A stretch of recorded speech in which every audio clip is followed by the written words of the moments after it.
यः सर्वत्रानभिस्नेहः तत्तत् प्राप्य शुभाशुभम् नाभिनन्दति न द्वेष्टि तस्य प्रज्ञा प्रतिष्ठिता. Ya sarvatra nabhisneha. Sneha means affection. Sneha means love. Abhisneha means that kind of affection which comes from association, comes from identification. Father, mother to child, child to father, mother, spouse to each other, friends to each other, and so on.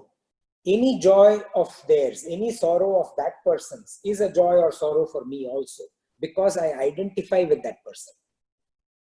So that is abhisneha. When you buy a new car, or sometimes even when you have an old car, you identify, this is my car.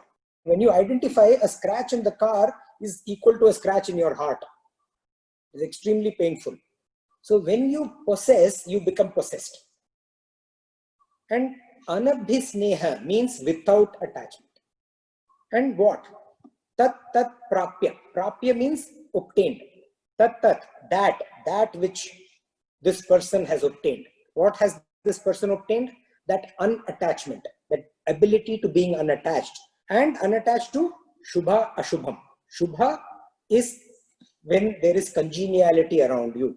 Ashubham is when there is uncongeniality around you. So in this case, in the last verse, Bhagavan talked about the sorrow. Here Bhagavan is saying about the atmosphere, whether it is congenial or incongenial. So when there is something that we really like, that aspect runs away, farther and farther away from us. And when there is something that we want, don't want, and we want to avoid, that keeps coming after us. So whether it is congenial or whether it is uncongenial, whatever it may be, this person neither rejoices, which is na bhinandati, na dveshti. Na bhinandati, na dveshti. Neither rejoices nor hates nor reviles. That kind of a person, tasya pragya, that tasya, his pragya, wisdom, pratishtita, is well established. So Bhagavan says that a person who is without attachment everywhere, and whether it is pleasant, whether it is unpleasant, whether it is congenial, whether it is uncongenial, neither rejoices nor hates.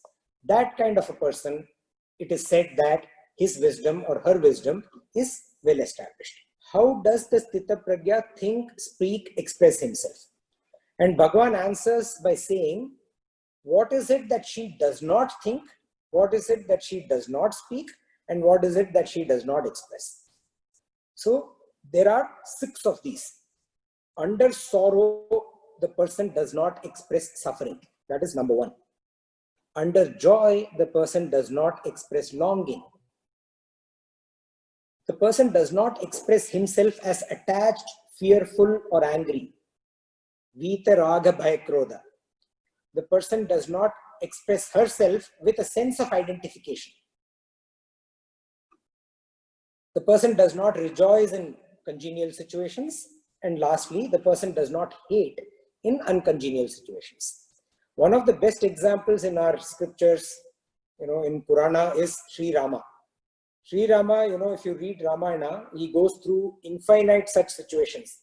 And the one that I want to touch right now is, imagine a situation. Imagine a crown prince, and in the next 1 hour or 2 hours, he's going to get crowned as king.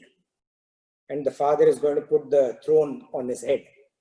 And all preparations for that have happened. He has been decked up. His entire mindset is towards, how he's going to take over, how he's going to go through the ceremony, how he's going to take over the kingdom, and how he's going to administer and run the country, the state. And then in a flash, he's asked to go to the forest. Vanvas for a number of years, right? 1 second, I'm thinking that I'm going to become a king. The next second, I'm being told, take out all your, beautiful clothing and attire, wear a bark or a lion cloth, and go to the forest. There's nothing that you can take with you. And he goes through both of them with that equanimity. He goes through both of them with these 6 characteristics that Bhagavan says one should not display without any of them. So it's like a person when you stand on top of a mountain and you, let's say you're towards the edge of the mountain ranges and you are looking at the plains below. The plains below are about 5,000 feet, maybe 6,000 feet below. When you're on top at that height, there are undulations in the plain below, but standing at that height, you don't see any of this. So when you raise yourself beyond those undulations of life, you don't experience those undulations. You don't feel those undulations. So Bhagavan is telling Arjuna that you got to raise yourself above, and when you do that, you will not experience the highs and the lows of life.